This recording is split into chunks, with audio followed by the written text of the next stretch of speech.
Hi friends, இன்றைக்கி விறுவிறுப்பாக ஆரம்பிச்சிருக்க இந்த வியாழக்கிழமை நான் காலையில் எந்திரிச்ச உடனே ஃபஸ்ட்டு வாசத்தளித்து கோலம்லாம் போட்டுட்டு வீட்டுக்குள்ளே வந்து பால் காய வச்சிட்டேங்க.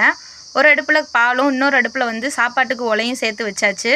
எங்கள் ஊரில் இன்றைக்கி வந்து 100 நாள் வேலைங்க. நான் 100 நாள் வேலைக்கு போயிட்டுருக்கேன். அதனால நான் வெள்ளனா எந்திரிச்சு சாப்பாடு செஞ்சுட்டு பசங்களையும் கிளப்பி விட்டுட்டு 100 நாள் வேலைக்கு கிளம்பி போயிடுவேன். பசங்களுக்கு நேற்று சுட்ட இட்லி இருந்துச்சு. அதை வந்து ஃப்ரைடு இட்லி மாதிரி செஞ்சு கொடுத்துடலாம். நமக்கு வீட்டில் முட்டை குழம்பு வச்சிடலான்னு சொல்லிட்டு இது நம்மளோட நாட்டுக்கோழி முட்டைங்க. வீட்டில் பயிறு காய் வேறு எதுவுமே இல்லை. அதனால் இதை வச்சு இன்றைக்கி அட்ஜஸ்ட் பண்ணிக்கலாம் அப்படின்னு சொல்லிட்டு நாளைக்கு ஒரு நாள் மட்டும்தான், வெள்ளிக்கிழமை சாம்பார் எப்பயும் மாதிரி வச்சிடலாம் அப்படின்னு சொல்லிட்டு வேலையெல்லாம் பார்க்க ஸ்டார்ட் பண்ணிட்டேன். இன்னும் பசங்க யாருமே எந்திரிக்கலைங்க. மணியும் 5 மணி ஆயிடுச்சு. இவ்வளோ வெள்ளனா எந்திரிச்சு வேலை பார்க்குறது கொஞ்சம் கஷ்டமாக இருந்தாலும் பசங்க இல்லாமல் நம்ம ஃப்ரீயாக வேலை பார்க்குற மாதிரி இருக்கும். எந்த கரைச்சலும் இல்லாமல் வேலை பார்க்குற மாதிரி இருக்கும். நீங்கள் யாராவது வெள்ளனா எந்திரிச்சு வேலை பார்த்து சமையல் வேலையெல்லாம் முடிச்சிருக்கீங்கன்னா என்னோடய வீடியோக்கு ஒரு லைக் பண்ணிக்கோங்க. அப்படியே நம்ம சேனலை சப்ஸ்கிரைப் பண்ணிக்கோங்க. Thank you friends.